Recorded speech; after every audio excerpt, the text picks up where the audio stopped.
욥기 3장 1절부터 11절까지 제가 읽습니다. 그 후에 욥이 입을 열어 자기의 생일을 저주하니라.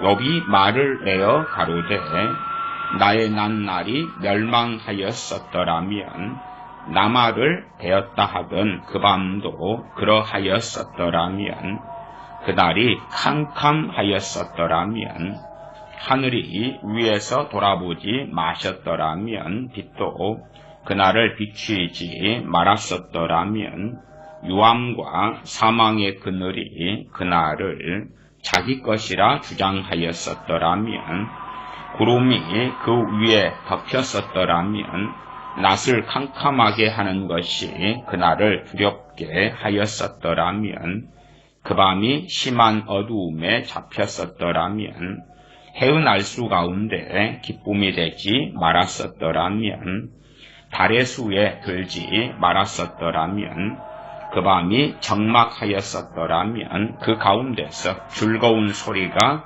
일어나지 말았었더라면 나를 저주하는 자 곧 큰 악어를 격동시키기에 익숙한 자가 그 밤을 저주하였었더라면 그 밤에 새벽별들이 어두웠었더라면 그 밤이 광명을 바랄지라도 얻지 못하며 동틈을 보지 못하였었더라면 좋았을 것을. 이는 내 모태의 문을 닫지 아니하였고 내 눈으로 환난을 보지 않도록 하지 아니하였음이로구나. 어찌하여 내가 태에서 죽어나오지 아니하였던가. 어찌하여 내 어미가 낳을 때에 내가 숨지지 아니하였던가. 아멘. 바람이 좀 많이 붑니다. 간혹 가다가 바람이 태풍 바람처럼 불 때가 있는데 바람 소리가 좀 크게 납니다. 오늘 말씀의 주제는 감사에 대한 것입니다. 한국은 지난주에 추수감사절이 지났고 미국 등에서 추수감사절은 지난 목요일이었지요. 감사하라. 감사는 성경에 매우 중요한 주제 가운데 하나가 됩니다. 욥기 3장의 말씀을 오늘 본문으로 읽었는데 욥기 3장에서는 욥이 겪고 당한 참담한 일로 인하여 그가 자기의 태어난 날 자신의 생일을 저주하는 것이 나와 있습니다. 욥기 3장 1절에 그 후에 욥이 입을 열어 자기의 생일을 저주하니라. 그리고 이제 2절부터는 시적인 표현으로서 욥이 자신의 생일을 저주하는 그런 구체적인 이야기가 나와 있습니다. 그에 대한 요약이 3장 1절이다 이렇게 이해하시면 됩니다. 그 후에 욥이 입을 열어 자기의 생일을 저주하니라. 욥이 참 비극적인 일을 당하고 자신의 자녀들이 한날에 죽고 재산이 잃어지고 또한 종들이 죽고 그러한 일을 겪으면서 욥기 1장으로 가면 욥기 1장 20절부터 22절까지 욥이 일어나 겉옷을 찢고 머리털을 밀고 땅에 엎드려 경배하며 가로되 내가 모태에서 적신이 나와 싸운즉 또한 적신이 그리로 돌아가올지라. 주신 자도 여호와시오 취하신 자도 여호와시오니 여호와의 이름이 찬송을 받으실지니이다 하고 이 모든 일에 욥이 범죄하지 아니하고 하나님을 향하여 어리석게 원망하지 아니하니라. 욥이 범죄하지 않았다. 또한 하나님을 향하여 어리석게 원망하지 아니하였다 말씀합니다. 그런데 이제 욥기 3장으로 오면 욥은 자신의 생일을 저주하게 됩니다. 하나님께서 어떻게 왜 나를 태어나게 하셨던고 합니다. 실상 원망에는 많은 형태가 있습니다. 그 중에서 가장 미묘하고도 또한 깊숙한 곳에 있는 원망이 존재론적 원망이다. 이렇게 말씀을 드리겠습니다. 존재론적 원망, 그렇게 제가 명명하면서 말씀을 드리는데 자신의 존재에 대한 그러한 불평, 불만, 또한 원망입니다. 실제로 겉으로는 이제 우리가 어떤 매추감사, 주일이나 생일감사, 또 이런 추수감사, 주일을 지난주에 지나면서 그러면서 감사합니다, 감사합니다 할 수가 있겠지요. 농사 짓는 분들은 가을에 수확하게 돼서 감사합니다. 집을 산 사람들은 집을 사게 되어 감사합니다. 새 차를 장만한 사람들은 새 차를 장만하게 되어 감사합니다. 또한 자녀를 생산한 사람들은 자녀 주심에 감사합니다. 대학에 합격하면 이번에 수능 있었지요. 좋은 성적 거둔 것에 대하여 감사합니다. 직장에 취업하면 취업한 것에 대해 감사합니다. 등등등 할 것입니다. 그러면 반대는 어떻습니까? 반대는 취업하지 못하고 자녀를 얻기를 원하는데 자녀가 나지 아니하고, 아니면 자녀가 낳는데 어느 때는 감사하다가 자녀 때문에 울고 탄식하며 슬퍼할 일이 많을 때는 어떻습니까? 젊을 때는 우리의 젊음에 대해 감사하겠습니다만은 그럴 수 있겠다, 감사할 수 있겠다 하지만 우리는 노년이 닥쳐옵니다. 한없이 젊은 시절을 우리가 보내지 못합니다. 노년이 닥쳐옵니다. 노년이 닥쳐와요. 지금 태풍 같은 바람이 불고 비가 내리기 시작하고 저렇게 천둥 번개가 칩니다. 방금도 벼락 소리가 났네요. 그러면 이런 것을 통해서도 이 벼락에 맞아서 이곳에서도 종종 사람이 죽습니다. 또 나무에 벼락이 쳐서 그래서 나무가 부러지면서 차를 덮치기도 하고요. 간혹 그런 일이 있습니다. 브라질 같은 데서는 벼락이 많은 동네에서는 1년에 벼락 때문에 상당한 사람이 죽기도 합니다. 그러면 당사자는 갑자기 벼락을 맞아서 죽는다 하지만 그 가족 형제들은 어떻습니까? 과연 하나님께 어떠한 감사를 드릴 수 있겠는가? 당연히 우리 삶에 있는 좋은 일들에 대해서 감사함은 당연합니다. 그런데 그런 감사가 중심이 된다면, 자, 추수감사절, 추수에서 1년의 풍성함을 주셔서 감사합니다. 그 다음에 추수는 끝나지 않아요. 농사 짓는 사람이 이야기입니다. 추수는 끝납니다. 제가 양어장에서 일을, 섬에 있는 양어장에서 고기를 키우는 일을 했는데, 이제 직원으로 일하니까요, 고기를 출하를 합니다. 광어를 키우는 양어장에서 일을 했는데, 출하하는 날은 참 별로 감사하는 날은 안 됩니다. 주인은 감사하겠는데, 출하하는 사람은 그때 되면 가장 큰 막노동을 해야 되거든요. 광어를 무게에 달아서 분류하고 무게에 따라서 상인과 가격을 딜하고, 그러니까 막 막노동, 광어가 무거운 얼마 이상의 광어들을 팔지요. 그러면 막 무거워요. 허리가 막 나갈 것 같고, 그 물을 싣고 바닷물을 싣고 온 그 차에다가 광어를 막 집어 부어야 되고 무게를 달고. 그러면 광어 양어장에서 광어를 수확하는데 일꾼인 저 같은 사람들은 별로 감사할 일이 없어요. 그날 되면 보너스를 따로 주는 것도 아니고, 더 그냥 굉장히 고생되는 그런 날들을 보내죠. 주인은 감사할 수가 있겠죠. 1년에 몇 번이겠지. 1년에 몇 번. 그러면 끝납니까? 아니면 우리가 이제 농사 짓는 사람은 거의 없으니까 한 달에 한 번씩 월급을 받습니다. 그럼 감사하지. 감사. 그러면은 1년에 12번이면 될 것 같네요. 인센티브로 한 번 받습니까? 그러면은 또 13번. 끝나겠네요. 네, 감사라는 것. 뭔가가 되어져서 감사하는 것도 당연히 필요합니다. 근데 성경은 우리가 아시다시피 데살로니가전서 5장에서는 범사에 감사하라 그러지. 그게 어려운 일이지. 모든 일에 감사하라 그러지. 모든 일에 감사하라. 근데 이제 우리의 심령 깊은 곳에 들어가면 존재론적으로는 원망이 자리 잡고 있어. 원망이 자리 잡고 있다가 이것이 언제 표면에 드러나냐, 언제 그냥 숨어 있다가 밖으로 나오느냐, 언제 숨어 있다가. 그리고 존재론적인 이러한 감사가 없는 것, 반대로 한다면 원망. 아니면 저주라고 합시다. 어떤 저주예요? 자신에 대한 저주. 그 욥 같은 경우가 이제 비극적인 일을 겪고 당하면서 욥기 1장에서는 하나님을 찬양합니다.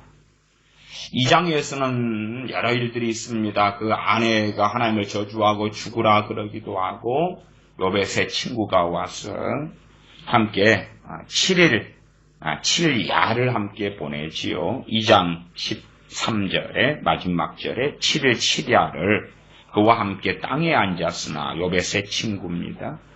욥의 공고함이 심함을 보는 거로 그에게 한 말도 하는 자가 없었더라. 무슨 말로 위로할 수 있겠어요? 욥이 얼마 동안은 마음을 지켰는데 그 다음에 얼마가 지난 다음에는 하나님의 직접적인 원망은 아니지만 실제로 하나님께 범죄를 시작하게 됩니다. 무슨 도둑질을 한다거나 누구를 미워한다는 게 아니라 자신의 태어남에 대해서 자신의 생일을 저주합니다. 자기를 저주하는 거지. 왜 내가 태어났던 거, 왜 내가 태어났던 거.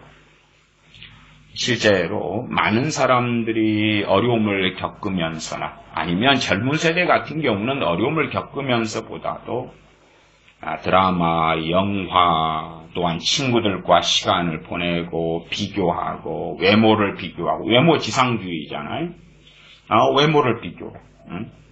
그 다음에 거울을 봐요. 거울을 보는데 코가 납작하다거나 코가 너무 크다거나 눈이 어졌다거나 쌍꺼풀이 어졌다거나 이마가 너무 크다거나 체형이 너무 짜리몽땅하다거나 키가 작다거나 키가 커도 너무 크다거나 머리카락이 어졌다거나 외모에 대해서 기준을 일단은 만들어요. 누가 되면 좋겠어요?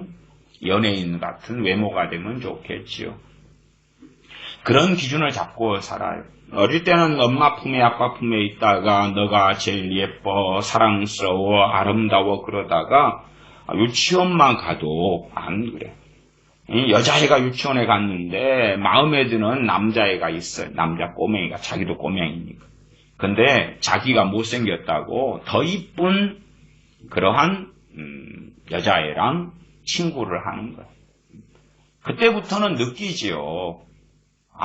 내가 집에서는 공주고 내가 집에서는 왕자였는데 유치원이라는 사회에 나오니까 이미 외모적인 차별이 일어나요.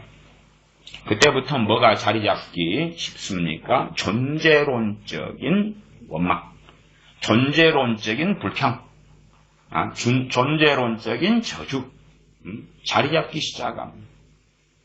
그것이 이제 뱃속을 움직이고 돌아다녀. 그래서 감사를 하지만 뭔가 좋은 일이 벌어졌을 때, 그 다음에 표면적으로 겉사람의 감사. 그리고 끝나지.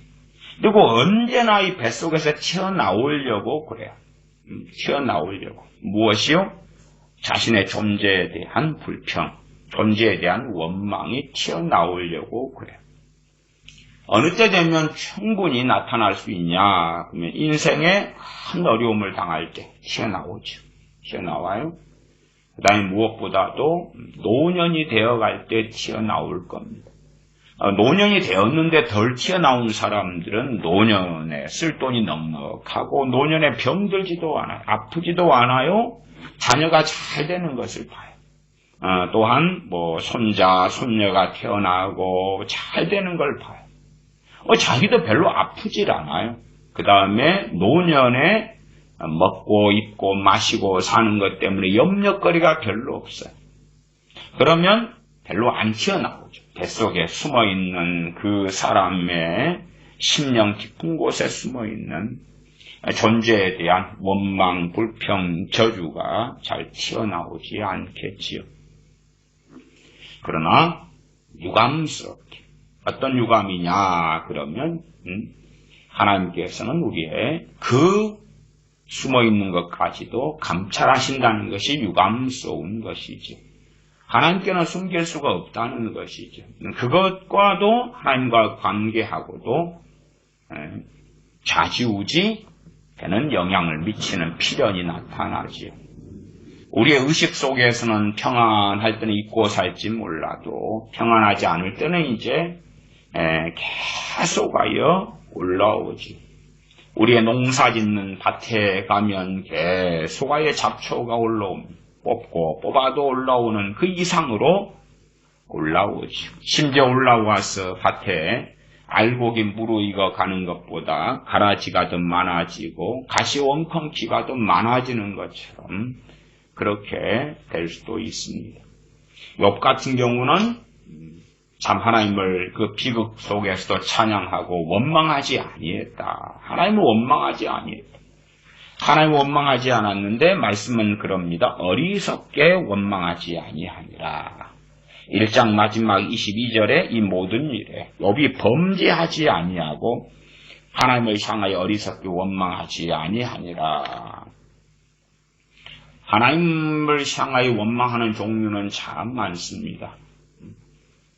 한참 한국에도 차별금지법을 만드네 또한 차별금지법에 반대하고 그렇지요. 차별금지법의 중심에는 누가 있습니까? 동성애자들이 있어요. 동성애자들. 이성애자가 아니라 남자가 남자를 여자가 여자를 그렇게 하는 그러한 동성애자들이 그 안에 있지요. 그런 사람들 차별하지 말자는 거예요. 차별하지 말자, 그게 차별을 금지한다 그것입니다. 단순하게 인종을 넘어서 성별을 넘어서 차별하지 말자가 아니라 제3의 성, 제1의 성은 남자, 제2의 성은 여자, 제3의 성은 이제 동성애자. 심지어 제4의 성을 정한다 그러면은 짐승하고 결혼하는 사람들. 고양이하고 결혼하고 개하고 결혼하고 그렇게 하는 사람들 간혹 뉴스에 나오잖아요. 제3의 성이 이제 나는 남자인데 몸이 남자인데 나는 여자야. 몸은 여자인데 나는 남자야. 그런 사람들. 그래서 여자가 결혼할 때에 하나는 남자 역할, 하나는 여자 역할을 맡고 남자 둘이가 소위 그렇게 동성애할 때에 하나는 여자 역할, 하나는 남자 역할. 심지어 어떤 이들은 남자 결혼식을 올리면서 둘 다 면사포를 쓰고 나오는 경우도 있더라고요. 그런 경우는 좀 애매하더라고요. 누가 남자인지 여자인지. 하나는 면사포를 안 써야 되는 둘 다 쓰는 좀 그러면은 그건 거시기한 것 같고요. 자, 그러면 하나님 말씀에는 동성애를 죄로 규정하지요. 차별금지법이 이제 된다 하면 강단에서 또한 크리스천들은 목사들은 동성애가 죄라고 말할 수가 없는 그 차별이 되는 거예요. 그리고 벌금이 떨어지겠지요. 하나님 말씀을 이제 그 부분은 전할 수가 없게 되지요. 그러면 그런 동성애에 빠진 사람들 또한 그거에 대하여 동의해요. 아니 동성애자도 사람이니까 자기가 사랑하는 사람들하고 가정도 꾸리고 살게 해줘요. 법적으로 그걸 보장해줘요. 아니 사실은 대한민국 법에서요. 누가 동성애자로 사는데 감옥에 보냈어요? 안 보냈어요? 안 보냈어요. 법적으로 보장해주고 있어요. 법적인 부부로 보장해준다는 게 아니라 그걸 범죄로 규정하지 않는다 그 말이에요. 여자가 여자로 더불어 사는데 그걸 뭐라 그래요? 그냥 안 그러잖아요. 안 그래. 근데 이제 그걸 법으로 만들어주라. 그냥 단지 범죄자로 안 만드는 것이 아니라 그걸 합법으로 만들어주라. 그 다음에 동성애에 대해서 입도 뻥끗하지 말아주라. 최소한 동성애자거나 혹은 동성애에 대하여 지지하는 입장, 우리나라의 NCCK 같은 경우 그렇지요. WCC도 그렇고요. 동성애를 지지하는 입장이다. 그러면 무슨 일이 벌어지느냐? 하나님의 주권에 대한 도전이 되죠. 다시 말하면 존재론적인 원망이에요. 하나님이 행하신 건 남자를 남자로 태어나게 하시고 여자를 여자로 태어나게 하신 것에 대하여 동의할 수 없다. 우리나라에서는 일찍부터 혹은 우리 조상들은 일찍부터 남존여비 속에 살아왔어요. 남존여비. 또 과거로 한다면 조선시대로 흘러가면 1690년 정도에 그때 왕이 숙종입니다. 숙종 때에 양반이 9%인데 노비는 40%가 됩니다. 노비가. 나머지는 이제 평민이죠. 소위 상민이죠. 상민. 나머지는 상민을 다른 말로 쌍놈이고 40%는 노비고 50%는 쌍놈이고 9%는 양반이고 나머지 40%는 그게는 천민 노비. 종살이 노예다 그 말이 노예. 그러면 그런 노예로 이제 우리 조상들이 악한 것은 자신 동족, 민족주의라 그러지만 조선시대에 자신의 동족을 그 인구의 절반 가까이를 10명에 4명을 노예로 삼았다는 거예요. 미국 같은 데는 아프리카에서 흑인을 갖다 끌고 아주 노예로 삼고 그것도 정당하고 옳지도 않은데 그런데 미국 그러한 엉클톰의 오두막집 같은 흑인을 노예로 삼는 것보다 더 악하게 드러나는 많은 일들이 우리 조상들 한민족이 자신의 동족을 10명 있다면 4명을 노예로 삼는 것. 4명을. 기본적으로 그 9% 숙종대로 기준으로 한다면 1690년. 오래된 것도 아닙니다. 이제 300년 좀 넘었잖아요. 330년 전의 이야기입니다. 10명 중에 4명을 10명 중에 하나가 노예로 삼은 것. 노예로 삼. 나머지는 이제 평민 쌍놈, 상민 혹은 쌍놈이다. 그렇게 이야기하지요. 그렇다면 그런 거지요. 흑인들이다. 흑인들 안에는 뭐가 있어요? 존재론적인 원망이 있죠. 어떤 사람은 그걸 벗어나요. 외형도 그렇잖아요. 한국 같으면은 흰 피부를 좋아해. 흰 피부. 그러면 내가 가무잡잡하면 흰 피부를 감추려고 화장을 하겠죠. 아니, 가무잡잡한 피부를 감추려고 화장을 하겠죠. 근데 그런 것은 나쁜 건 아니에요. 그렇죠? 희게 보이겠다는 건 좋지만은 그것이 그 사람의 뱃속에 있는 존재론적인 원망. 나는 왜 가무잡잡한 피부로 태어났던가. 이제 그건 하나님으로부터 발언했다기보다도 엄마 아빠 누구 한 명이나 두 명이 가무잡잡해서 그래요. 사실은 외모는 부모로부터 그렇죠. 혹은 할아버지, 할머니, 조상까지 올라갈 수도 있겠지요. 그래서 그러는 거예요. 그러나 이제 그럼에도 불구하고 그도 하나님의 권세에 속해 있다. 이렇게는 우리가 이해할 수 있겠죠. 간접적으로라도. 내가 왜 내 피부가 가무잡잡한가, 내 머리는 왜 큰가, 내 코는 어떤가, 내 입술은 어떤가, 내 몸매는 체형이 어떤가, 왜 나는 물만 먹어도 살이 찌는 체질인가, 등등등.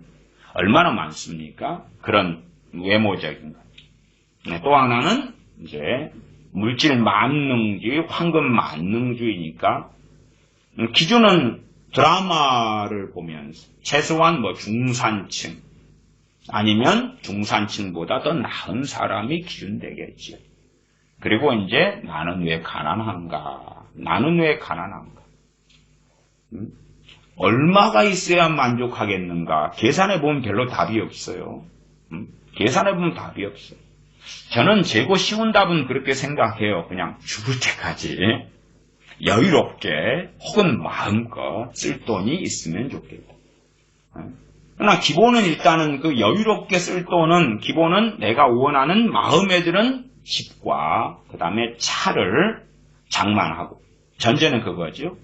내가 마음에 드는 집, 아파트든지 그 다음에 차를 장만하고 죽을 때까지 쓸 돈이 있어야 되겠죠. 물론 그것도 또한 내가 왕따가 되면 안 되지. 인정받고 사랑받고 존중받고. 그 다음에 쓸 돈은 많은데 외로우면 어떻게 해? 외로우면. 결혼했는데 외롭고 자녀가 있는데 외로울 수도 있지. 아니면 혼자가 돼가지고 외롭게 늙어 죽어가면 어떻게 해요? 그러면 안 되잖아요. 안 돼. 외롭지 않아야 돼. 어떤 사람들은 외로움을 통해 외로움을 겪을 때를 통해서 자기의 낱날을 저주하는 사람들이 있어요. 외로움을 통해서 이제 존재론적인 저주를 만들어내는 사람이 있어요. 또 어릴 때로 가면 이제 자녀 세대의 무서움이지요. 왜 드라마를 보든지 광고를 보든지 영화를 보든지 간에 그 영화든 드라마든 아니면 일반 대중 가요 노래든 간에 그 가사가 지향하는 바가 있잖아요.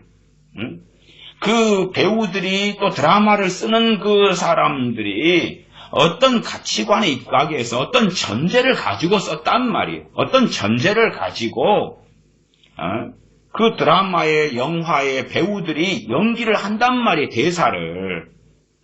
그리고 이제 나는 어떻게 영향받는지 뭘 배웠는지 하고 상관없이 그 대사를 듣고 받아들이고 그 노래를 부르고 따라 부르고 받아들이고 그러면서 그 밑에 숨은 가치관이 들어와요.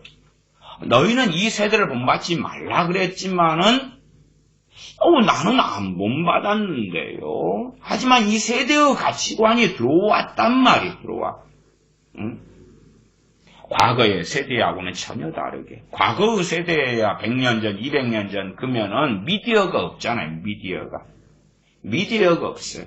그냥 농사 짓고 짐승 키우고 그 다음에 뭔가 있으면 공장에 가고 재래시장에 가고 그냥 삶이 그렇게 복잡하거나 그렇지 않지. 대신에 지금보다는 훨씬 가난했지요. 아주 가난했지요. 조선시대로 가면 누군가의 노예이기도 쉽지요.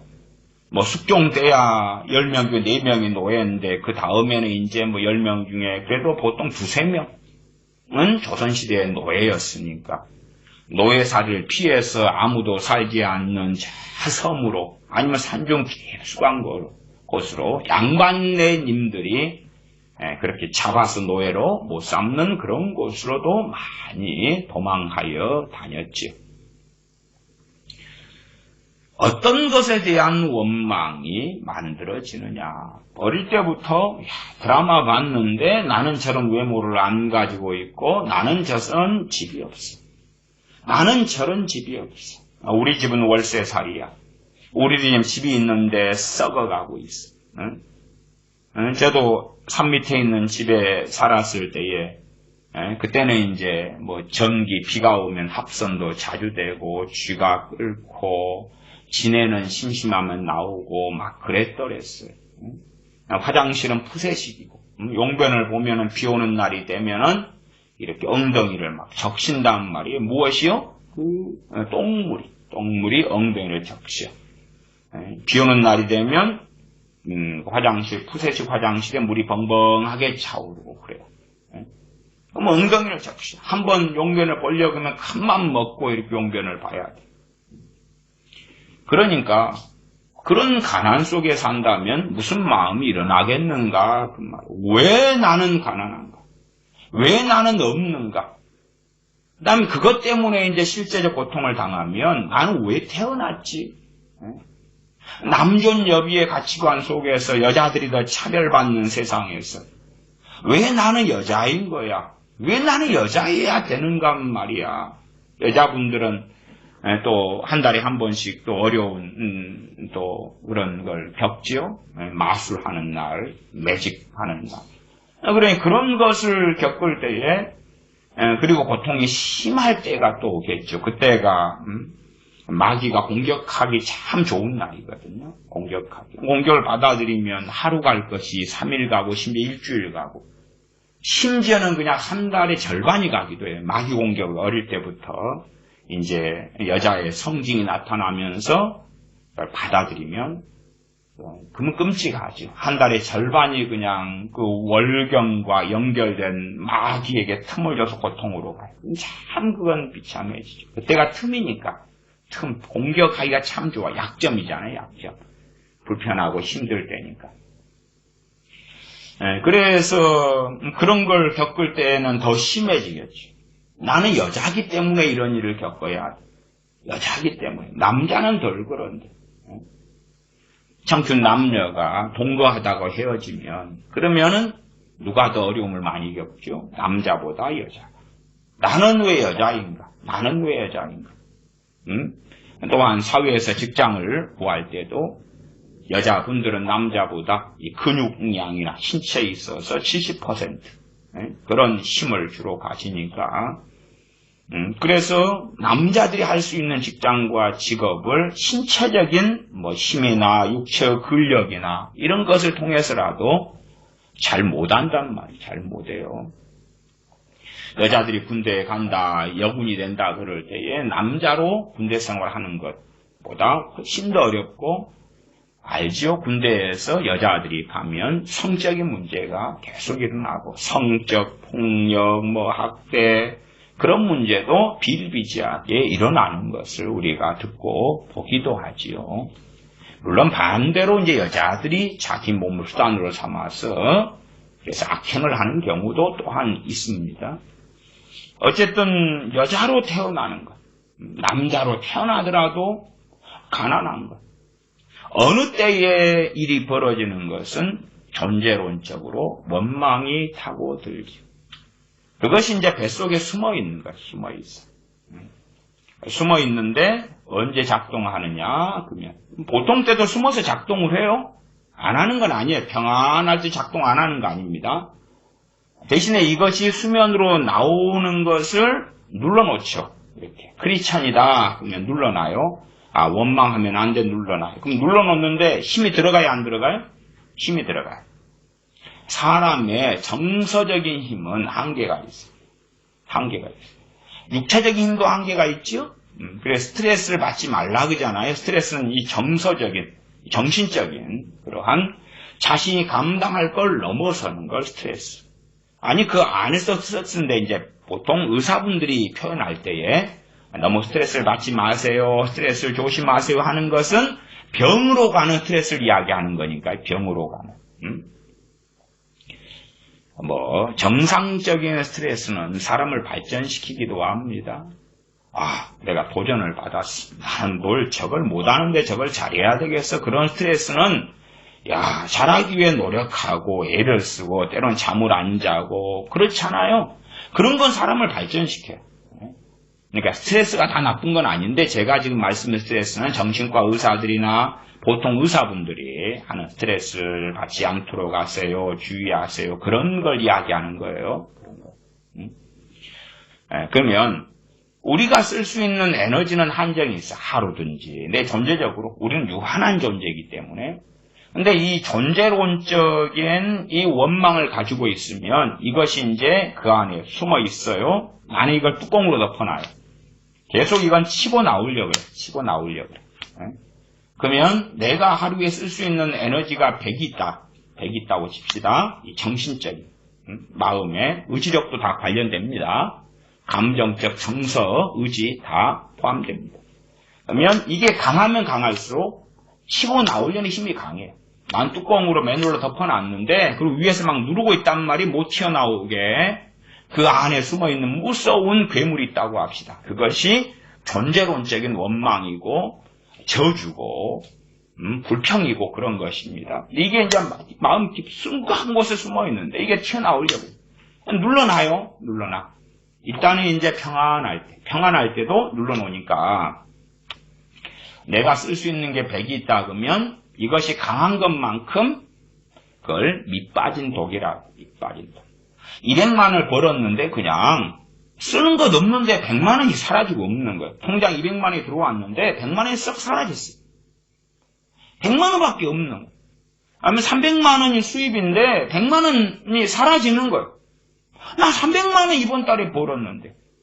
그런 것처럼 이제 돈의 문제는 좀 더 명확하겠지만은 이 정신적인 에너지나 힘이라는 게, 그래서 내가 100이 있으면 100을 넘어가는 것이 이제 병이 되는 스트레스가 되죠.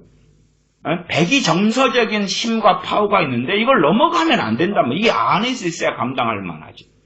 그 다음에 이것이 이제 조금 자기 감당할 수치를 차가는 것 같으면 그때는 휴식을 취해줘야 돼. 휴식을. 그렇지 않아요? 근데 내가 100을 써가지고 어떤 일을 100 안에서 감당할 수 있을 터인데 이 밑에 숨어있는 존재론적인 원망이 이게 강하면 보통 이것이 한 30을 차지하는데 이걸 눌러놓는데 30이 쓰인다 그 말이에요. 그렇다면 나는 70밖에는 없는 거예요. 그러니까 100으로 살아가는 게 아니고 나는 70으로 살아가는 거예요. 아니면 이것이 50짜리예요. 50까지 치고 올라오는 거예요. 그러면 이제 나는 쓸 수 있는 게 50밖에 없어요. 이것도 지금 일단은 전제는 제가 말씀드린 건 평안할 때를 이야기하는 거죠. 평안할 때. 별 문제가 없을 때. 별 환경적으로 다 만족하지는 않지만은 이 정도면 그냥 아이고 내 그냥 막 죽어버리고 싶어. 그러진 않을 때. 그러나 이것이 계속하여 있기 때문에 이제 이런 부분들이 언제 나타나고 드러나느냐 그럴 때에 주로 평안할 때는 언제 나타나느냐, 우리가 의식을 가지고 있을 때보다도 잠잘 때. 잠잘 때 꿈이나 뭐나. 잠잘 때에 마귀 역사, 귀신 역사 하는 경우가 여러 종류가 있습니다만은 그 중에 하나는 그때 공격하고 그때 작용하고 그때 하기도 해요. 그러나 그런 귀신의 역사 말고도 내 안에 숨어 있는 것이 언제 굴러다니고 돌아다니냐 그러면 꿈속에서. 그래서 꿈도 출처가 크게 세 개입니다. 하나는 하나님께로 오는 꿈, 드물죠. 꿈적으로 은사를 가진 사람들은 좀 더 있겠죠. 요셉이나 다니엘 선지자 등의 경우처럼. 그 다음에 귀신으로 오는 꿈. 그러나 대부분의 꿈은 어디서 오냐 그러면 내 자신에게서 와요. 나에게서 와요. 꿈은 내 안에 이렇게 숨어있는 그 잠재되어 있는 여러 가지 것 때문에 꿈이 꾸어지고 막 흘러가고 돌아다니는 게 많아요. 그걸 일반적으로 개꿈이라 그러죠. 개꿈이라 그래요. 물론 이제 귀신들이 주는 꿈도 개꿈이에요. 개꿈이지 진리의 꿈입니까? 그러나 내 안에서 흘러오는 것, 이게 돌아다니는 것, 그리고 나를 지배하고 다스리죠. 이런 것들이 많을 때, 혹은 상담적으로 말한다면 상처라고 표현되기도 하지요. 그런 것들이 많으면 상처도 기준은 다 틀려요. 틀려. 아니 생각해 보세요. 다윗 같은 일, 요셉 같은 일을 겪었는데 그 안에 그 사람 요셉하고 다윗하고 우리하고 같은 일을 겪는다 해서 같은 일이 같은 게 됩니까? 안 됩니까? 안 되죠. 욥이 겪은 이 하나님의 사람 욥이 겪었던 것과 같은 일을 우리가 겪으면 어찌 돼요?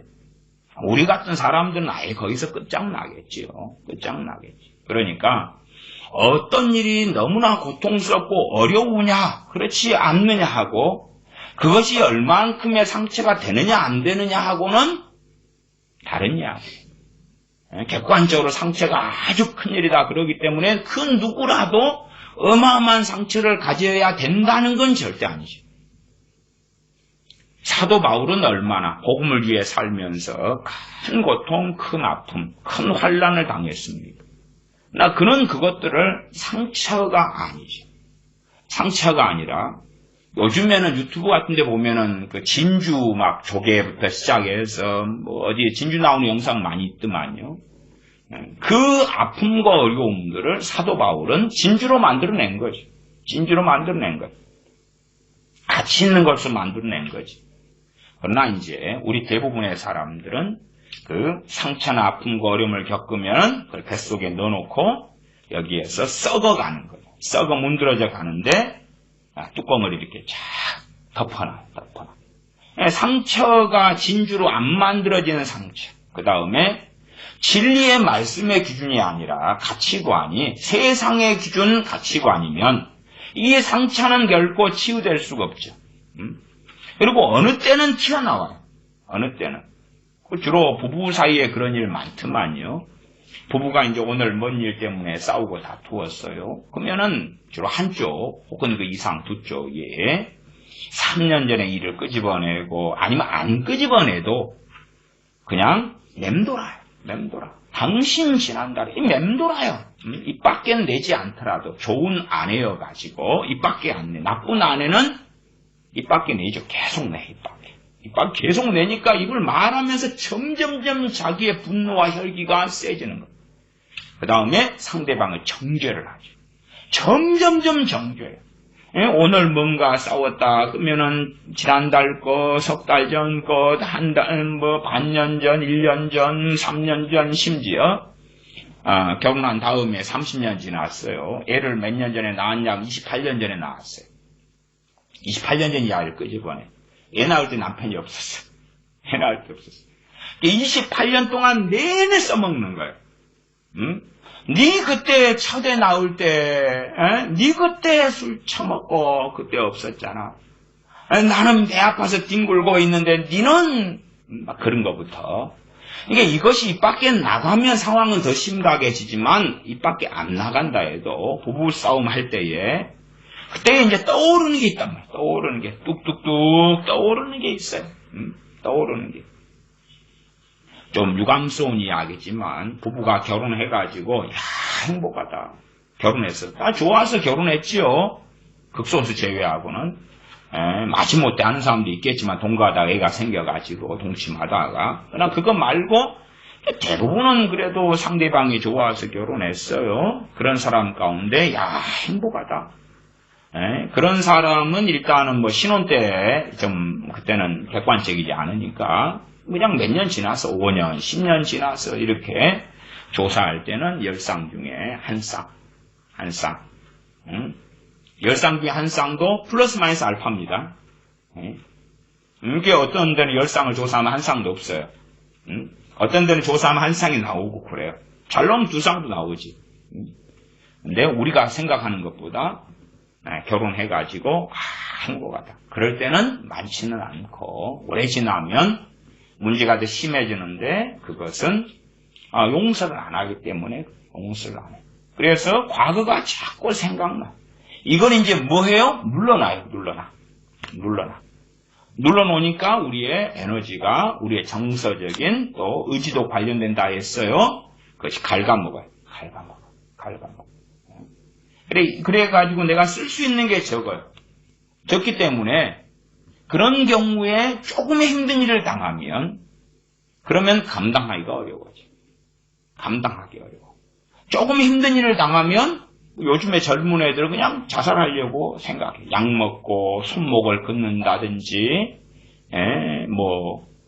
가스를 틀어놓거나 번개탄 같은 거 차 안에다가 넣어가지고 해가지고 한다든지 그런 거. 왜?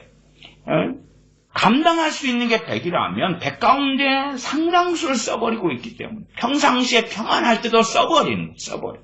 조금밖에 안 남아요. 그러니까 어떤 어려움이 생길 때 감당할 수 있는 정도는 그거밖에 안 돼. 20밖에 안 남았다면 20을 넘어가면 나는 뱃속 안에 그런 게 없어요. 말하자면 최소한 첫째는 존재론적인 원망, 존재론적인 불평이 아니라 이 땅에 남자로 살든 여자로 살든 땅딸보로 살든 뚱뚱으로 살든 홀쭉이로 살든 갈비씨로 살든지 미남으로 살든지 미녀로 살든지 간에 이 땅에 살아온 걸 가지고 우리는 심판대에 서야 돼. 심판 다 받고 심판을 받아야 돼. 야, 예수님 믿으니까 나는 천국 가. 아니 진실로 그 참된 믿음을 가지고 있는 사람은 천국 가지. 근데 심판대를 거쳐야 돼. 심판대를 가야 돼. 천국 가. 심판 없는 천국은 없어요. 심판은 받아요. 심판은 다 받아. 심판은. 그래서 사도 바울이 말씀했잖아요. 우리의 모든 입이 각인이 하나님께 직구하리라고. 사도 바울이 사도 바울이라 할지라도 심판을 받아요. 물론 사도 바울은 천국에 있죠. 다윗도 심판을 받고 다 그래 다. 그냥 간단하게 예수님 믿어 감사해 죽었어 천국에 입성 끝. 그렇게 간단하게 끝나진 않아요. 심판을 받아요. 심판을 받아요. 그러면 우리 자신의 인생이 70이든 80이든 50이든 100살이든 계산을 다 해야 된다면 회계 결산을 다 해야 돼. 결산을 다 해야 돼. 그러면 우리 뱃속에 있는 것이 뭐냐? 사실은 저 같은 사람도 이 존재론적인 원망, 저주 이게 참 많아왔던 사람. 이게 왜냐면 참 어떨 때는 은혜롭게 막 살다가 기쁨까지 살다가 그래도 이제 하루하루 먹거리가 없고 다음날 자고 일어나면 다음날 먹을 게 없고 사는 게 1년 365일이면 계속 아예 저는 생존 세계 속에 오래 살아왔기 때문에 먹을 것이 없어요. 먹을 것이. 먹고 살 것이 없어요. 그러니까 은혜 충만하더라도 이 성령 충만 은혜를 뭐가 까먹냐 그러면 이 가난에 대한 가난 때문에 가지게 되는 큰 짐이 그것 때문에 가지는 스트레스가 그리고 그것 때문에 스트레스를 가진다는 이야기는 뭐냐 그러면 뭐라고 해도 하나님에 대한 원망이 있는 거예요. 왜 우리 집은 이렇게 가난합니까? 왜 나는 가난합니까? 왜 나는 무능력합니까? 저는 또 무능력에 대한 그러한 고통들을 많이 갖고 살았어요. 무능력한 것. 손재주가 없는 거예요, 손재주가. 또, 이 말할 줄은 모르는 거예요, 말할 줄. 제가 설교자가 돼가지고, 최근에는 주로 2시간 이상씩 설교하니까, 와, 당신 말쟁이 아니요, 그러는데, 저는 말할 줄을 모르는 사람. 말할 줄을 모르는 사람일 뿐만 아니라, 성령님께서 이 설교의 은사 등등을 거두신다면, 뭐 할 말은 없는 거예요. 할 말이 없어요.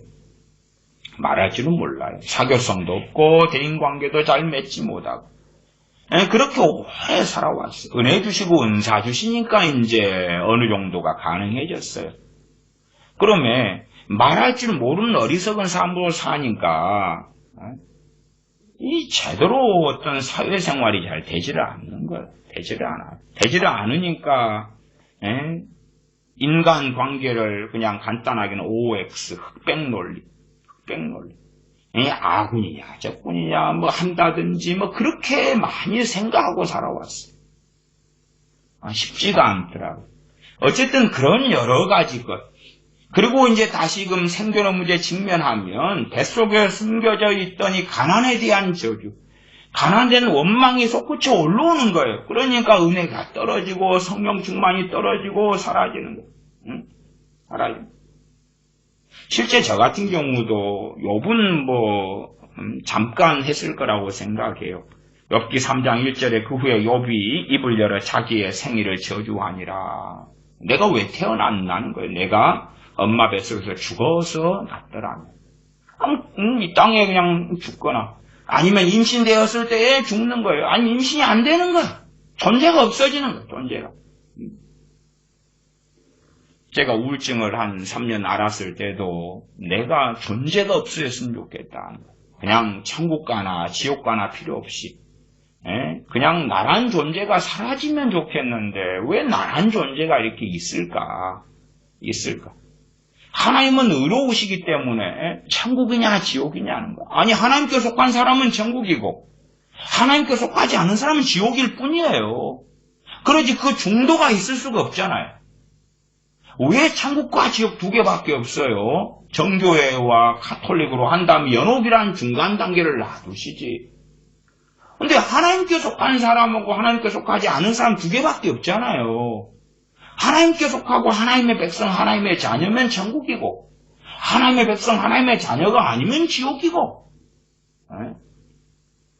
근데 이제 카톨릭이나 정교의 어떤 사상이 아니라 연옥이란 중간 단계의 사상이 아니라 그냥 말하자면 심리적으로는 존 스토트 목사님 같은 사람이 주장했던 영혼 멸절설. 그냥 어느 때 있다가 영원히 지옥에 있는 게 아니라 그 사람 존재가 사라져. 저는 존 스토트 그 양반의 영혼 멸절설은 이단사설이다. 저는 옛날부터 말씀드려 왔습니다만은 우울증이 심해지니까 그걸 믿고 싶은 거예요. 그걸 믿고자 하는 거예요, 사실은. 그래서 가당치도 않은 그런 생각. 나란 존재가 소멸됐으면 좋겠다. 그런 것들이 이제 어릴 때부터 살아오면서 어떻게 있어요? 제 안에가 숨어 있는 거예요. 숨어 있어. 내 속사람으로 그게 숨어 있는 거예요. 그럼 이걸 눌러놓는데 뭐가 들어가요? 에너지가 들어가요. 에너지가 들어가요. 그러니까 은혜도 빨리 까먹고요. 왜? 이 안에 죄가 계속 활동하고 있는 거예요. 내 뱃속에가. 그걸 누가 보시는 거예요? 하나님께서. 하나님께서 보시는, 그게 활동하고 돌아다니고 있는 거예요.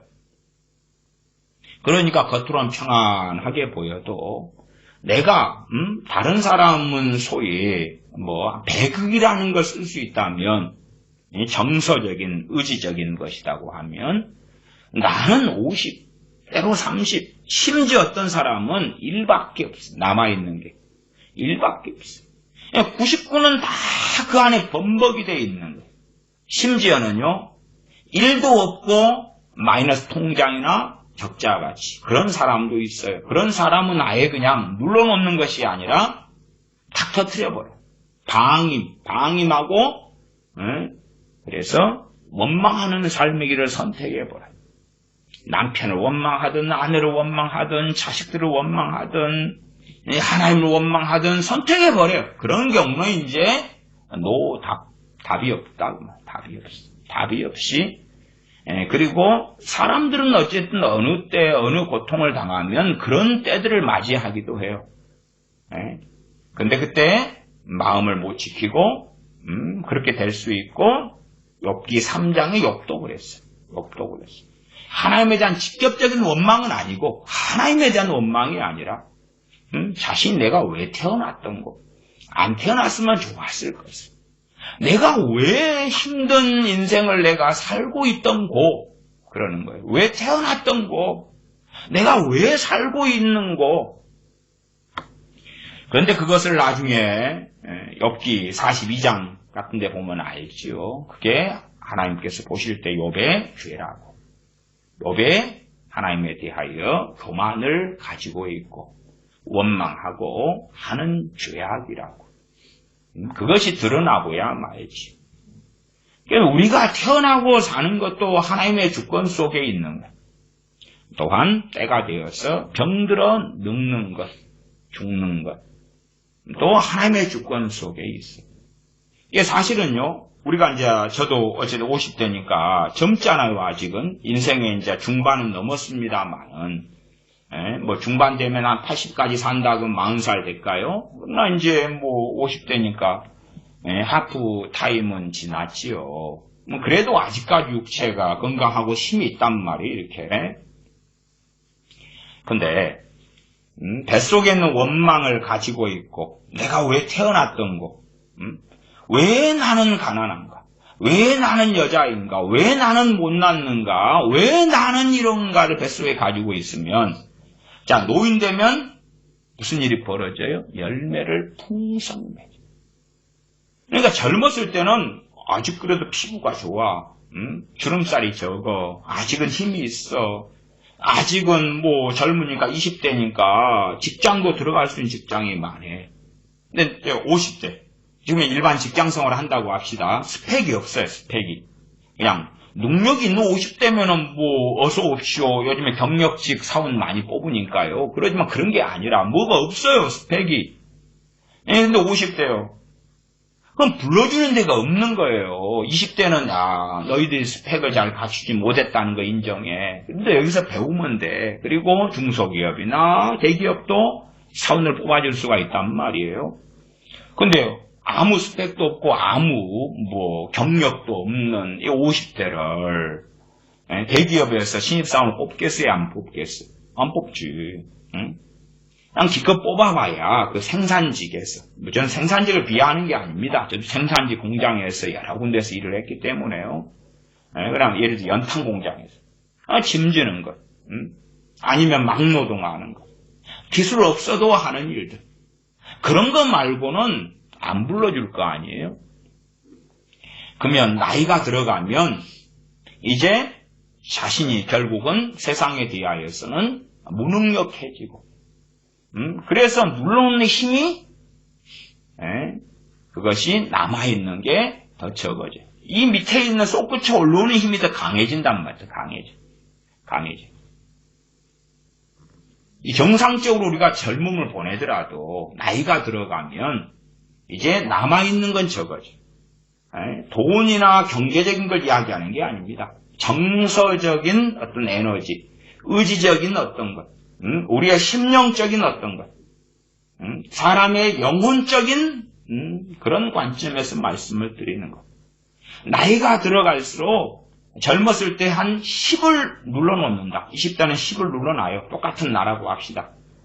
그 다음에 30대가 되면 30이 솟구쳐 올라와요. 나는 100에서 30을 눌러놓는데 30을 써요. 남은 70 가지고 살죠. 40대가 되면 40대 노처녀, 40대 노총각, 40대 돈을 넉넉하게 벌지 못해요.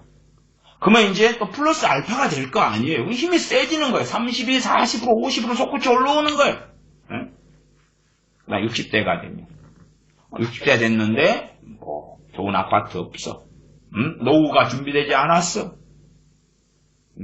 그러니까 60대가 돼가지고 솟구쳐 올라오는 100에서 80까지 치고 올라와요. 그 이상도 치고 올라와요. 남아있는 건 뭐예요? 한 20, 80이라고 했지만 20이니까 20을 넘어선 어떤 외부적인 일이 벌어지면 또한 20을 넘어서는 마귀의 공격과 역사가 있으면 팡 하고 터져.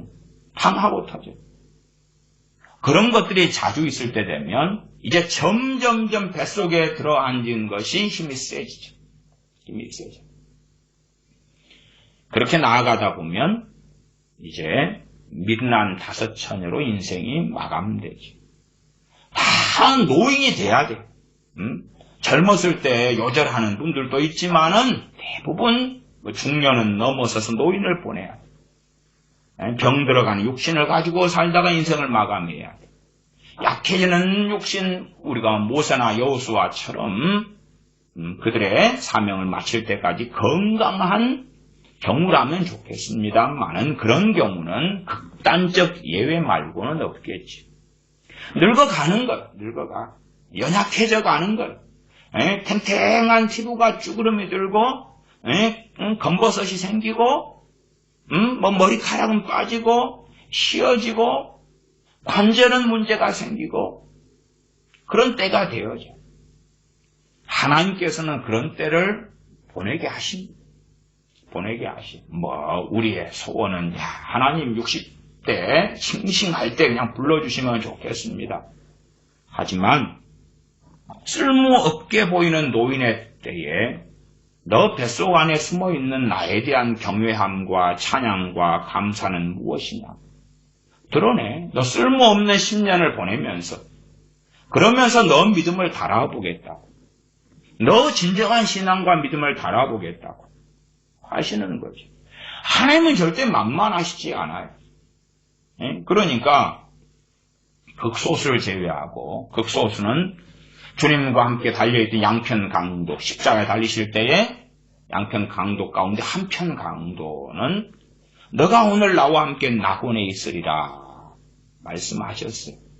그 강도는 주님을 믿었고, 믿은 다음에 그가 죄를 지은 결과물이 사라진 게 아니라 그는 죽임당했어요.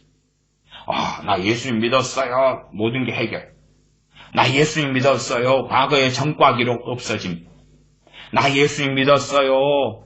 그래서 내가 흥청망청 살아왔던 거 다 원상복귀. 한편 강도가 주님 믿었는데 죽어요. 그냥 죽임당해. 그의 범죄와 죄악으로 인하여. 그리고 그는 그날 믿었는데 그날 구원받지요. 그리고 그날 낙원에 들어가지. 그런 극단적인 예외 말고는 우리가 주님을 믿었어요. 그 다음에는 인생에서 시간을 보내. 마치 땅에 떨어진 씨앗처럼. 그리고 이제 어떠는가 보자. 시간을 보내게 하셔요. 시간을 보내게 하지. 10년이든 20년이든 50년이든 70년이든. 거기에서 알곡을 맺어야 되지. 시간을 보내게 하셔. 그러면 거기에서 맺는 알곡이라는 것이 뭐 전도를 많이 하고 구제를 많이 하고 헌금을 많이 하고 뭔가의 문제보다 더 훨씬 본질적이겠지. 왜 훨씬 본질적인 것이냐고 말씀드리냐면 노인이 되면 대부분의 분들은 심지어 한국 같은 상황에서는 뭐 거의 필연적이다시피 요양원에 들어가셔야 되겠지. 요양원에 들어가셔야 되겠지. 거기에서 이제 75세 들어가든지 80에 들어가든지 82에 들어가든지. 한국의 시스템에서는 뭐 건강한 노인뿐, 시골에 사는 노인뿐이 있다. 그런 말고는 도시라면 대부분 요양원으로 가실 수밖에 없으니 거기에서 이제 휠체어에 타고 앉아 있다가 때로는 요양원도 중증 환자도 있을 때는 문을 막 잠가놔요. 왜? 치매 환자가 탈출하면 큰일 벌어지니까. 그냥 갇혀가지고 살아요. 갇혀가지고 닭장에 있는 닭처럼 모이 주는 것 먹고 한번 누가 와서 레크레이션 해주고 의사들이 와서 진료 좀 하고 병원에 한 번 또 아니면 외래 진료를 갔다가 앉아서 닭장처럼 앉아서 늙어가 죽을 때도 기다리는 거예요. 그냥.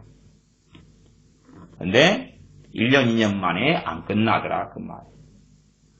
어차 하다가 1년에 한 번이나 손주들이 보러 오고 자식들이 1년에 몇 번이나 보러 오고 아마 한 달에 한 번 자식이 보러 온다 그러면 굉장히 많이 하는 거예요. 굉장히 많이 해요. 저는 그런 거 많이 봐요. 그 같은 요양원이 같은 자식들 사는 지역에 같이 있어요. 부모님이 들어간 요양원이. 근데 1년에 2번도 잘 안 갑니다. 1년에 2번도 안 갑니다. 그냥 차로 가면 10분인데 1년에 2번도 잘 안 갑니다.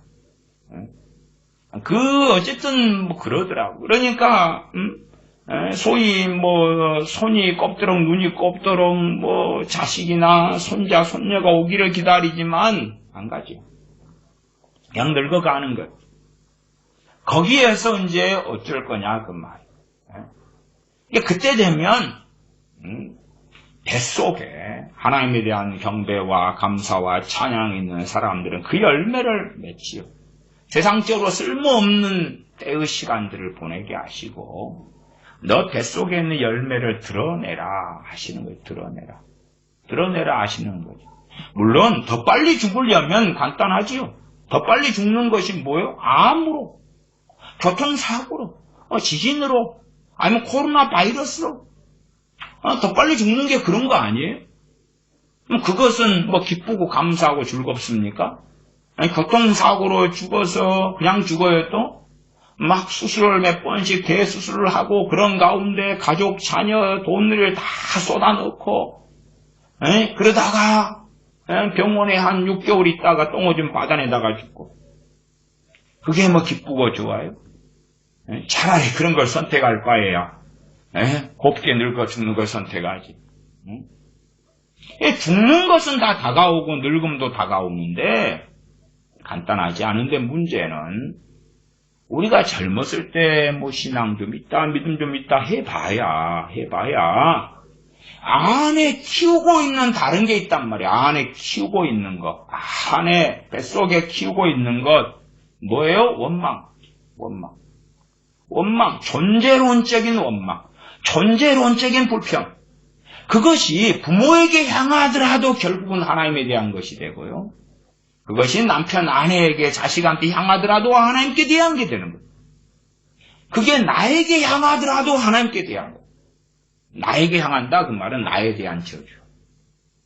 나는 왜 미련한가? 나는 왜 잘못된 선택을 했는가? 나는 왜 이렇게 못났는가? 나는 왜 이렇게 어리석은가? 자기 저주, 자기 원망이지요. 우리 크리스찬은 그러면 안 돼. 예수님 믿는 사람은 자기가 죄 지은 게 있으면 그 죄를 우리가 스스로 짊어질 수 없기 때문에 주님께 가지고 나아가는 거예요. 그게 참된 회개고 참된 믿음이에요. 내 자신에 대한 원망을 아무리 해봐야 나는 변화되는 게 아니라 결국은 그것이 하나님에 대한 대적과 하나님에 대한 원망과 하나님과 등을 돌리는 일이 되고야 말아. 오히려 내가 죄를 지어서 나를 원망하고 저주할 일이 많을 때 주님께 내어드리면서 주님께 감사하고 주님을 찬양하고 주님을 기뻐하면 되는 것이. 내가 과거에 왜 이렇게 어리석게 살아왔는가? 그런데 그 죄와 그 어리석음의 결과물이 지금도 남아있지요. 그 죄를 가지고 결과물은 내가 감당을 해야 돼. 아니 내가 미쳐가지고 막 혈기가 분노가 나가지고 그런 사람이 있어요. 자기 집에 불을 질러버립니다. 자기 집에 불을 질러버려. 그 다음에 이제 자식이 타져 죽어요. 자기도 화상 입고 그러나 살아남아요. 분노 때문에 집에 불을 질러버려. 그래가지고 자식은 죽었어요. 자기는 살아남았어요. 집은 다 불탔지요. 그리고 나중에 예수님 믿게 돼요. 근데 자기에 대한 저주가 있잖아요. 내가 왜 이렇게 분노에 미쳐가지고 그때 이제 술 마시고 막 그래버린 거죠. 믿기 전에. 근데 회개는 해야 돼. 그러나 죽은 자식이 살아 돌아와요. 죄의 결과물. 안 돌아오죠. 다 불태웠던 집이 원상복귀돼요? 그렇지 않지요. 그러니까 그런 사람이 주님 믿은 다음에도 은혜 생활을 별로 못해요. 성령 충만을 심지어 받았다 해도 오래 못 가요. 왜? 자기에 대한 저주가 막 샘솟아 올라오고 그게 약점이 돼가지고 악한 영들, 귀신들의 공격을 엄청 받거든요. 엄청 받아. 받아들여. 너를 저주해야 돼. 너 인생과 삶을 저주해야 돼. 막인이 역사해요. 틈이니까. 그걸 받아들일 때에 엉망진창이 되어버리는 거예요. 자기의 잘못된 선택이 있을 때 그 죄가 있고 죄의 결과물이 있어요. 결과물은 결국은 다시 겸손하게 다시 집이 불태운 것은 다시 돈을 벌어서 집을 또 인테리어하고 구입하고 뭘 해야 되겠죠. 그러나 어떤 것은 되돌이킬 수 없는 많은 일들이 있어요. 그러나 죄는 주님께 내어드려야 되죠. 내 죄를 담당하실 주님이 계시다는 것이 기쁨이요 감사. 그러니까 상당히 많은 사람들은요 스스로 선량하게 보이게끔 자신에 대한 어떤 저주를 품고 살면서 하나님 관계가 좋기를 바래. 아니면 심지어 그것이 별 문제 없다고 생각하는 거예요. 그냥 영적으로 무슨 일을 벌어지고 있냐. 자기에 대한 저주를 품고 있다는 것은 자기를 자해하고 있는 거예요. 자해. 칼로 자기를 막 찔러대는 거예요. 이렇게 피가 펑펑 솟아나고 자해를 해요. 근데 그것을 별 문제를 느끼지 못하는 거예요. 자기를 영적으로 자해를 하니까. 육체적으로 자해한다면 주변 사람들부터 말릴 거 아니에요? 아니 몸을 억어해가지고 정신병동이나 가둬야 되지요. 안 그러면 큰일 나니까. 신체적으로 자기를 자해한다 그러면 정신과 치료 같은 걸 받아야 될 거 아니에요? 근데 신체적인 자해는 표시가 나는데 그게 아니라 영적으로 심령적으로 뱃속 안에서 자해를 하는 거예요. 정서적 자해 그렇게 표현할 수 있겠죠. 자기를 해치는 거 이렇게 해쳐. 자기 저주에 자기를 해쳐. 자기가 생각할 땐 내 인생은 이렇게 살았어야 되는데 또 말씀을 보면서도 율법주의 속에 들어가면 왜 나는 과거에 그랬던가? 왜 그랬던가? 왜 그렇게 어리석었던가? 그 어리석음의 죄라면 회개하면 돼. 주님께 그 죄를 내어드리는 게 근원적이고 본질적인 회개예요. 아니 죄를 내가 담당할 수 있으면 주님이 필요 없다는 거예요. 어떻게 죄를 내가 담당해요? 죄는 우리가 짊어질 수 있는 게 아니에요. 그게 어떠한 사소한 죄라도 내가 짊어지려고 한다면 판결은 지옥밖에 없어요. 그러면 세상의 구주로 오신 주님으로 인하여 감사하고 나의 구주가 되신 예수 그리스도로 인하여 감사할 수밖에 없는 거예요. 믿는 사람들이 자기에 대한 저주를 품고 살아가요. 그건 그 사람에게 시간이 흘러갈수록 재앙을 일으키는 거예요. 재앙을 일으키는 거예요. 그냥 그렇다고 합시다.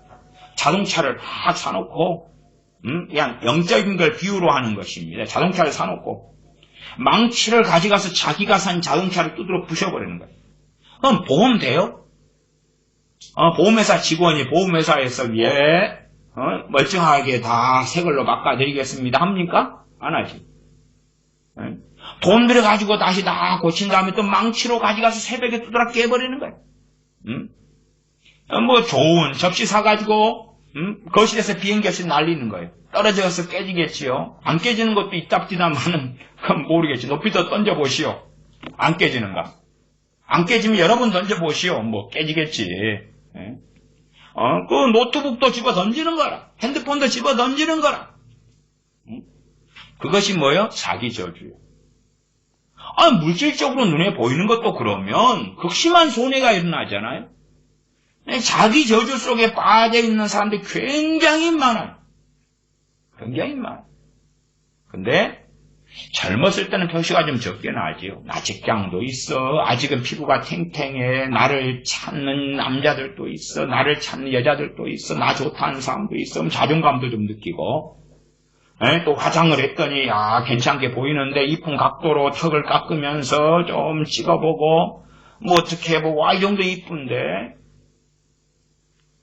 젊었을 때는 표시가 적게 날지 몰라도 나이가 들어가면 뭐 힘이 없고 늙어져 가고 소위 세상적으로 쓸모가 없고 자식도 나를 찾지 않고 그렇게 되는데 어떻게 되겠는가? 그래서 존재론적인 이런 원망이나 저주 같은 것은 해결해 가야 돼. 해결해 가야 돼. 그것이 내 자신을 심령 안에 갉아먹는 굉장히 핵심적인 게 되어져. 그러나 잘 표시는 안 나지. 욥 같은 경우는 욥기 3장에서 그 특별한 때를 맞이해가지고 자기의 태어난 날을 저주하고 내용을 좀 읽어보고 말씀 오늘은 일찍 마치겠습니다. 3장 2절 욥이 말을 내어 가로되 나의 난 날이 멸망하였었더라면 나 말을 배웠다 하던 그 밤도 그러하였었더라면 그날이 캄캄하였었더라면 하나님이 위에서 돌아보지 마셨더라면 하나님이 돌보셔가지고 내가 건강하게 태어났다 그 말이에요. 근데 하나님이 안 돌보셔가지고 죽었다면 내가 죽어서 태어났다면 아니면 태어나서 곧 죽어버리든지 빛도 그날을 비추지 말았었더라면 유암과 사망의 그늘이 그날을 자기 것이라 주장하였었더라면 구름이 그 위에 덮였었더라면 낯을 캄캄하게 하는 것이 그날을 두렵게 하였었더라면 그냥 한두 번 말하고 끝나는 게 아니죠. 그냥 왜 정말로 계속 끊임없는 자기의 생일이 저주함이 솟아나기 때문에 이 말로 저 말로 저 말로 이 표현 저 표현을 계속 솟아나는 거예요. 끊임없이 그냥 펑펑 솟아나는 거예요. 이제 욥에게서 6절 그 밤이 심한 어두움에 잡혔었더라면 해의 날수 가운데 기쁨이 되지 말았었더라면 달의 수에 들지 말았었더라면 그 밤이 적막하였었더라면 그 가운데서 즐거운 소리가 일어나지 말았었더라면 즐거운 소리는 야 등남하였다 그 다음 야 기쁘다 그런 거죠. 그러나 어떤 데는 그래요. 아이가 태어나면 죽여버리죠. 과거에 모세 태어났을 때도 이집트 왕 바로가 남하면 죽여라 남하면 죽여라 그랬지요. 모세의 엄마가 그를 숨겼었지요. 7절 8절 나를 저주하는 자 곧 큰 악어 리워야단입니다. 격동시키기에 익숙한 자가 그 밤을 저주하였었더라면 그 밤에 새벽별들이 어두웠었더라면 그 밤이 광명을 발할지라도 얻지 못하며 동틈을 보지 못하였었더라면 좋았을 것을 이는 내 모태의 문을 닫지 아니하였고 내 눈으로 환난을 보지 않도록 하지 아니하였음이로구나. 태어나서 환난을 본 거예요. 환난. 인생의 큰 비극과 환난을 보는 거죠. 한날에 자식들이 다 죽고 그때도 마음을 좀 지켰는데 그 환난이 계속되는 거예요. 계속되니까 마음 지키기가 어렵지요. 잠깐에 끝나면 좀 잠깐의 인내는 좀 가능한데 그것이 계속 되어져 갈수록 참 어렵죠. 11절 어찌하여 내가 태에서 죽어나오지 아니하였던가 어찌하여 내 어미가 낳을 때 내가 숨지지 아니하였던가 내가 엄마에게서 태어나가지고 그냥 숨이 졌으면 그냥 뭘 안 보고 못 듣고 응애응애 하다가 그냥 죽었으면 좋았겠는데 왜 안 죽었을까? 왜 안 죽었을까? 그 뒤에 20절로 건너갑니다. 3장 20절부터 봅니다. 어찌하여 곤고한 자에게 빚을 주셨으며 마음이 번뇌한 자에게 생명을 주셨던고. 마음에 번뇌가 있고 이제 언제 있어요? 찜이 비극을 당해서 마음에 번뇌가 일어나는데 그러니까 과거를 돌이켜서 왜 내게 생명을 주셨습니까? 이러한 자는 죽기를 바라도 오지 아니하니. 죽기를 계속 바라고 있는데 안 죽는 거예요. 지금 욥은 지금 죽기를 바라고 있어요. 죽기를 바라고 있어요. 노인분들 만나면은 자꾸 그런 이야기를 하셔요. 요양원에 이렇게 신방 가서 만나면 죽기를 바라고 있는, 이걸 눌러놓는 건 눌러놔. 그냥 그렇게 하지 말고 태어남에 대해 감사해야 돼. 존재에 대해 감사해야 돼. 내 성별에 대해 감사해야 돼. 내 외모에 대해 감사해야 돼. 왜? 잠깐 동안 지나고 말 거예요. 영혼의 시간은 천국이나 지옥에서 보내게 되는 거예요. 이 잠깐 동안의 시간을 보내는 거예요. 영혼에 비하면 눈 깜짝할 새 지나가는 거예요. 눈 깜짝할 새. 그냥 시간이 적당하게 가는 거예요. 어떨 때는 왜 이리 빨리 갔던 거, 어떨 때는 왜 이리 늦게 갔던 거 할 뿐이지만 똑같이 흘러요. 똑같이 흘러. 그리고 눈 깜짝할 새 인생은 지나고 주님의 심판대 앞에 누구라도 다 서게 돼요. 어떤 믿음, 어떤 삶을 살아왔던가, 얼마나 돈을 많이 벌었던가, 너가 살았던 아파트와 집이 얼마나 비싼 건가, 얼마나 평수가 넓은 건가, 그런 것에 대하여 심판받지 않아요. 너가 얼마나 재산이 많았던가, 유능했던가로 심판받지는 않지. 죽기를 구하죠. 21절 이러한 자는 죽기를 바라도 오지 아니하니 그것을 구하기를 땅을 파고 숨긴 보배를 찾음보다 더하다가, 야 여기 금이 있어. 그럼 금을 캐려고 막 하잖아요. 그것처럼 죽기를 구했단 말이에요. 죽기를 구해. 삶이 너무 비참하니까. 우리의 인생도 이런 일이 벌어지는데요. 그때 정리는 다 해야 돼. 시간이 지난 다음에라도 그러면서 마귀역사가 깊이 들어오고 깊이 뱃속에 원망과 저주가 쌓여. 자기에 대한 저주, 타인에 대한 저주, 자기에 대한 원망, 타인에 대한 원망, 부모에 대한 원망, 다 처리해야 돼. 다 처리해야 돼. 감사로 바꿔야 돼. 감사로 바꿔야 돼. 안 그러면 계속하여 더러운 귀신들을 불러들여요.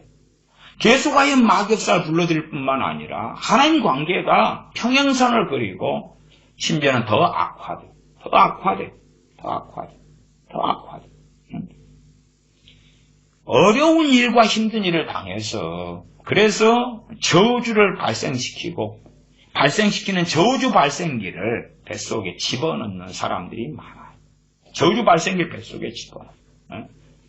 저도 어려운 일을 당하고 어릴 때부터 발생기는 저주 발생기는 쬐까는 거 하나 놔두고 그 다음에 이제 여러 어려운 일을 당한 다음에 큰 저주 발생기를 장만해 여러 개를 두루두루 놔두고 끊임없이 저주를 발생시키죠. 끊임없이 뱃속에서 작동해요. 작동해요. 그것은 어떤 면에 무한 동력 같아요. 전기 공급 안 해도 한전에서 전기 고지세 안 나오고 계속 아예 작동시켜. 내가 그냥 생체 에너지를 주는 모양이죠. 뱃속 안에 있는 이 저주 발생기가 계속 돌아가요. 막 두둥두둥두둥 돌아가는 거예요. 작동해. 저주를 발생시키는 거예요. 원망을 발생시키고 그 가장 근원적인 저주는 하나님과 평행선을 그리고 마귀 역사는 문을 열어버리는 거예요.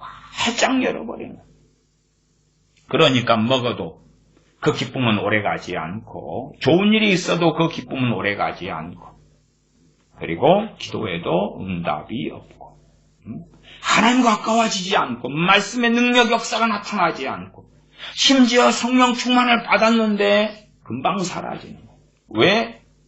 나는 저주를 선택하기 때문에 나는 세상에 대한 부모에 대한 내 자신에 대한 누군가에 대한 원망과 저주를 선택하기 때문에 그러하지. 이 욥은 어쨌든 우리가 겪었던 일들에 대하여 혹은 겪고 있는 것들에 대하여서도 명백하게 이야기하죠.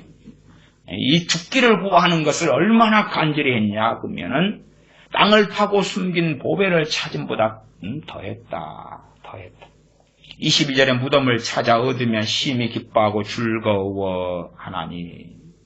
무덤을 찾아서 내 누울 자리 찾아서 야 이제 죽는구나 그때 기뻐한다는 거지요.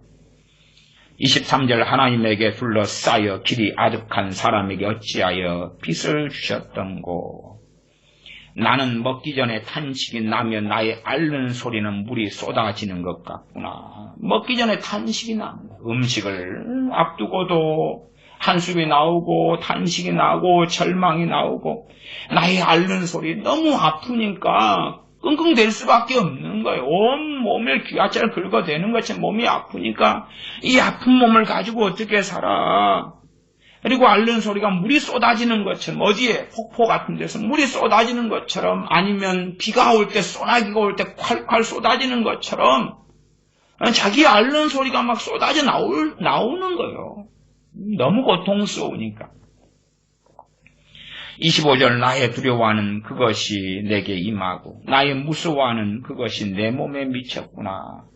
평강도 없고 안온도 없고 안식도 없고 고난만 임하였구나. 평강도 없고 안온도 없고 안식도 없고 고난만 임하였구나. 욥도 이 시기가 지난 다음에는 이것을 뱃속에 담아두게 될 것. 물론 욥이란 하나님의 사람이 이걸 처리했다고 믿습니다. 처리했다고. 그러나 우리 대부분은 이걸 처리 못하지.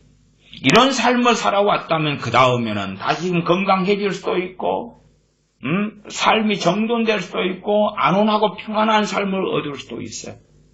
그러나 이제 뱃속에 이 무서운 저주 발생기가 계속 통통통통 돌아가면서 만들어낸 저주 속에서 그 속에서 살아가지.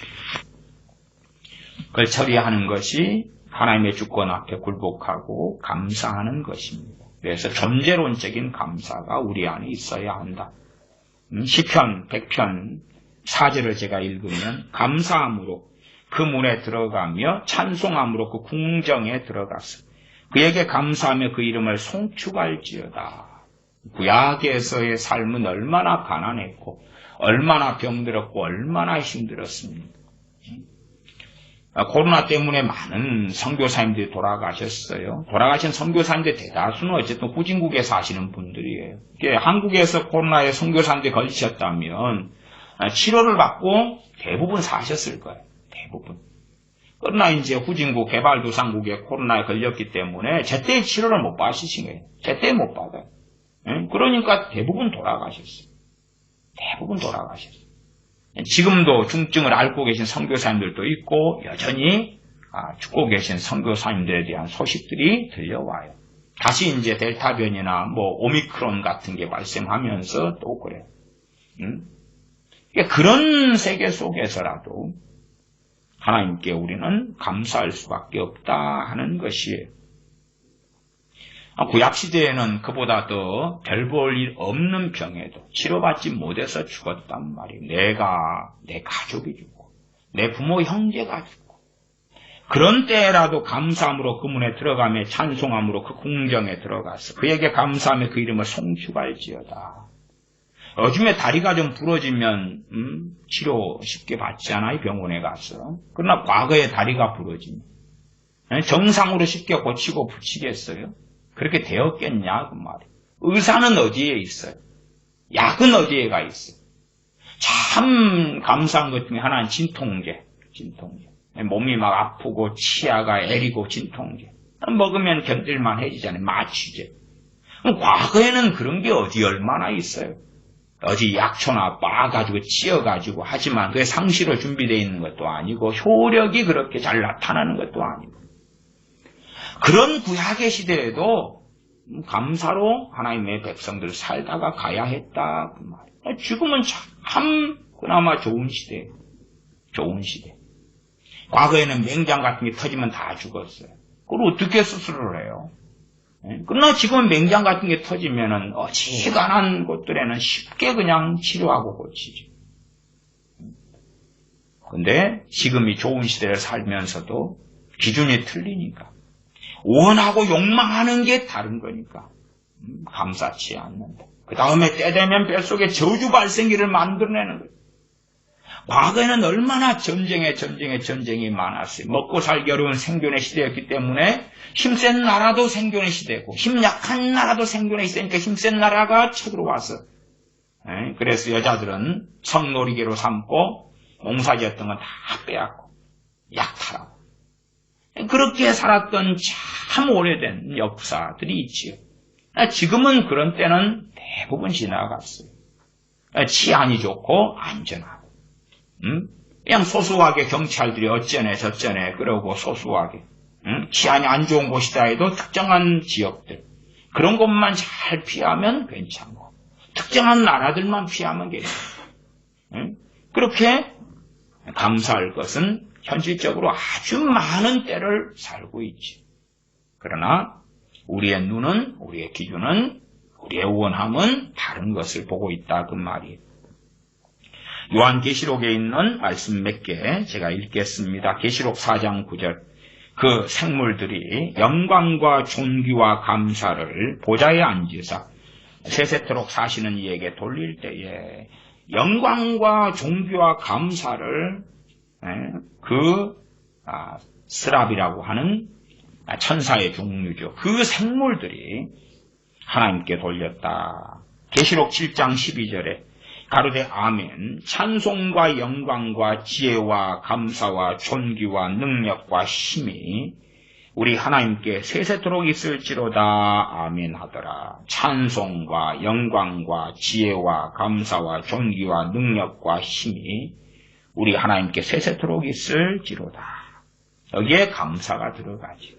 감사가 세세토록 있으려면 그의 백성, 그의 자녀들이 감사를 세세토록 드려야 하지요.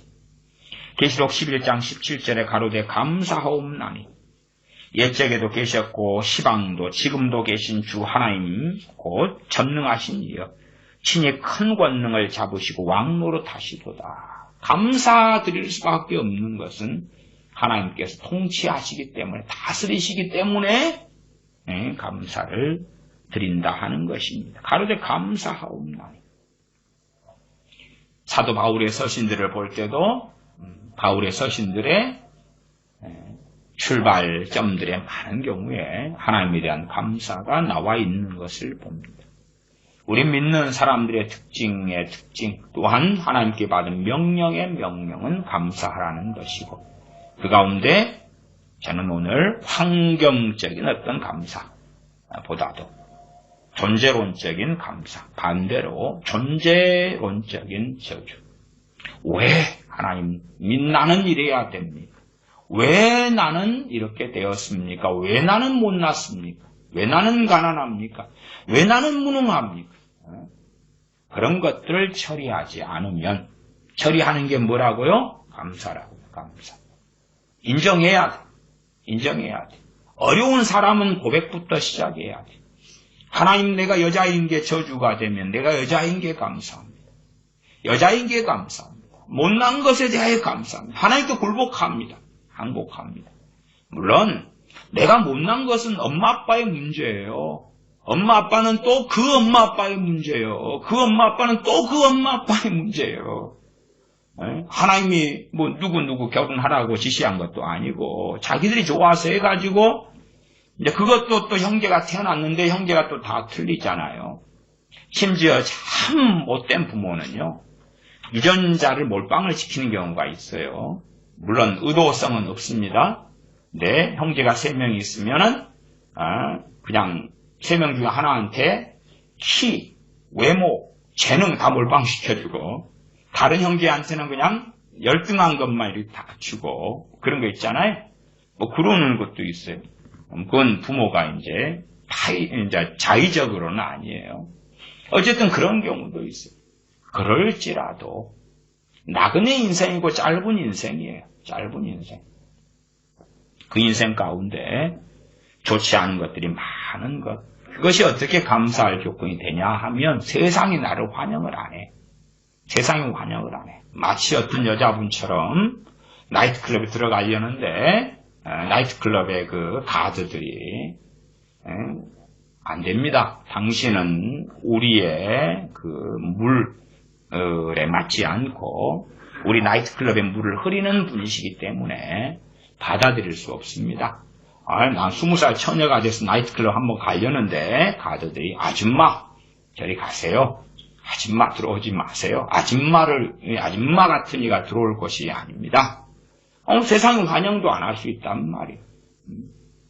당장에는 그게 슬퍼 보이는데 주님 앞에 살아나가기에는 그것이 가치 있고 복된 것이다. 왜?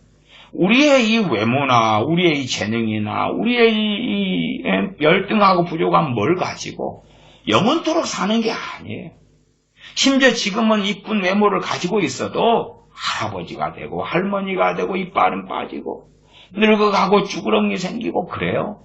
쭈그렁이 생기고 아무리 젊어서 이뻤다 해도 나이 들면은 뭐 이쁜 할머니? 이쁜 할아버지? 그게 얼마나 이제 가치가 있겠냐 그 말이에요. 그리고 무능할 때를 보내게 하시고 그러니까 젊었을 때 신앙을 준비하지 않으면 믿음을 준비하지 않으면 또한 이 저주 발생기들을 정리하지 않으면 늙어서 일도 못하고 무능하고 수입이 없으니까 더 가난할 거 아니? 그때는 어떻게 할 거야? 그때는 믿음을 어떻게 지킬 거야? 그때는 어떻게 감사하는 사람이 될 거야? 우리의 심령 안에 계속 깊이 있는 이 자기 저주.